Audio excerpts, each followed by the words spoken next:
So ito po ang bayan ng Baler, Aurora, no?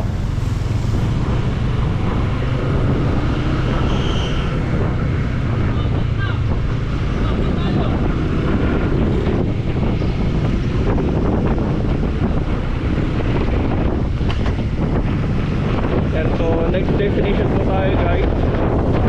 Kasi dito is 30 minutes siya. So 8:26 na po 8:26 na po ng umaga ngayon dito, pero medyo mainit.